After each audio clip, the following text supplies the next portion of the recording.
વડોદરા મહાનગરપાલિકાના વિગલપુલ ખાતે કોન્ટ્રાક્ટ પર ફરજ બજાવતા 350થી વધુ જેટલા ડ્રાઈવરને કહેવામાં આવ્યું છે કે જે 10 પાસ હોય એ જ ગાડી લઈને નીકળશે, બાકીનાને ગાડી નહીં ચલાવવાનું જણાતા આજે વીજળી હડતાળ ઉપર ઉતરી ગયા હતા। તમામ કર્મચારીઓએ એકસાથે વાહનોની ચાવીઓ કોન્ટ્રાક્ટરની ઓફિસમાં જમા કરાવી દેતા કોર્પોરેશનના તમામ વાહનોના પૈડા થંભી ગયા હતા।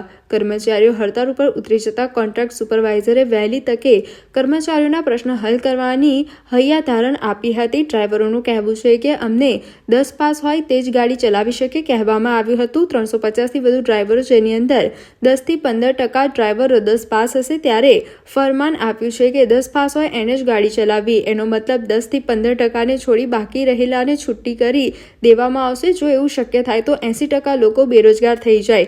પાછલા 20-21 વર્ષથી અહીંયા આગળ ડ્રાઈવરની નોકરી કરી રહ્યા છે। આની અંદર જરૂરી નથી કે ભણતર હોય, આવડત અને અનુભવની બહુ જરૂર છે, માટે આ નિયમ પાછો લેવા નહીં આવે તો એક પણ ડ્રાઈવર ગાડી નહીં ચલાવે। વડોદરા મહાનગરપાલિકાએ 10 પાસ ડ્રાઈવર નિર્ણય જે લીધો છે એ પાછો લેવો જોઈએ, કારણ કે વડોદરામાં જ્યારે પૂર આવ્યું ત્યારે આ જ અભણ ડ્રાઈવરો કામમાં લાગ્યા હતા। આજે અમે અભણ છે પણ અમારી પાસે અનુભવ છે। ઉલ્લેખનીય છે કે વડોદરાની અંદર જે પોતાને શિક્ષિત માને છે તેવા સાક્ષાત અધિકારીઓના પ્રતાપે શહેર પૂરમાં પણ આવ્યું છે। આ કહેવાતા શિક્ષિત શાસકો શહેરને વિકાસની દોડમાં પાછળ મૂકી રહ્યા છે। બીજી તરફ વર્ષોથી પોતાની સ્કિલના બળે જો ટ્રાફિક નિયમોને અનુસરીને ડ્રાઇવિંગ કરતા આ ડ્રાઈવરો કદાચ અક્ષર ન હોય પણ શિક્ષિત તો છે જ। વાહન ચાલકોની બાબતોને તેઓ નીતિ નિયમોનું પાલન કરતા હોય, તેમની પાસે લાયસન્સ સહિતના પુરાવા હોય તો તેમને તેમની ફરજ પર ચાલુ રાખવા જોઈએ।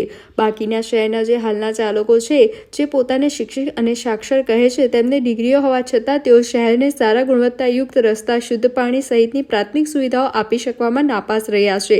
એટલે જ કોઈએ કહ્યું છે કે પુસ્તકીય જ્ઞાન કરતાં અનુભવનું જ્ઞાન શ્રેષ્ઠ હોય છે, જેથી વડોદરા મહાનગરપાલિકાએ 10 પાસ ડ્રાઈવર અંગે કરેલ નિર્ણયની પુનઃ વિચારણા કરી જરૂર છે।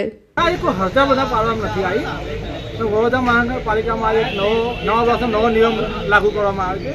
કોન્ટ્રાક્ટર સવારે જાણ કરવામાં આવી બધાને કે ભાઈ જે 10 પાસ હશે તે ડ્રાઈવરમાં લેવામાં આવશે, બીજા કોઈ ડ્રાઈવરમાં લેવામાં આવે નહીં।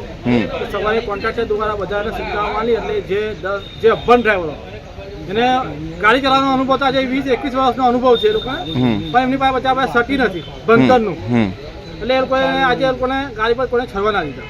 ડ્રાઈવરે કોઈ હડતાળ નથી પાડી, પણ આમ તો એમને આજે છૂટા કરવામાં આવ્યા છે। કેટલા લોકો છૂટા કરવામાં આવ્યા છે? તમે જોવા જાવ તો અમારા જાણવા મળ્યું કે 70-80% ડ્રાઈવરો અહીંયા 10 ફેલ છે, કે 10 થી ઓછી તો અમુક ભણ્યા નથી હોય, આનો અનુભવ લોટ છે। તમે અનુભવ જોઈ શકો કે આજે તમે કોરોના ગયો છે, પૂરગ્રસ્ત છે, ડેમોલેશન છે, ને આજે વડોદરા શહેરને 21 વર્ષથી કોઈ બી આફત આવી છે તો આ ડ્રાઈવરો છે કે જે વડોદરા શહેરની બહાર બી આ ડ્રાઈવર કામગીરી કરીને આવ્યા છે। ત્યારે કોઈ ડ્રાઈવર પાસે એનો અનુભવ જ માંગ્યો છે, કોઈ ક્વોલિફિકેશન માંગ્યું નથી। આ વર્ષે એવું આવ્યું કે ભાઈ ક્વોલિફિકેશન માંગ્યું છે, અનુભવ તમારો ચાલશે, તમને ગાડી ચલાવતા નહીં આવે તો બી ચાલે, પણ 10 પાસ હોવો જોઈએ।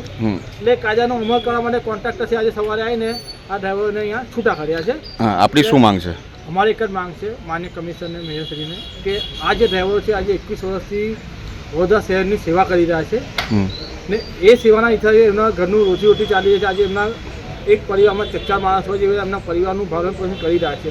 તો આપણા માધ્યમથી એમને એટલું જ કહેવા માંગીશ કે જે આ પરિવારનું પાલન પોષણ થઈ રહ્યા છે, તમારા એક નિર્ણયથી આજે હજારો માણસના પરિવારનું પાલન પોષણ તૂટી રહ્યું છે, તો આ નિર્ણય મોકૂફ કરવામાં આવે અને તમામ જે જૂના ડ્રાઈવરો છે, જે 21-22 વર્ષથી છે, એમને પાછા એમની જે જગ્યા પર કાર્ય કરવામાં આવી એ મારે એમને રજૂ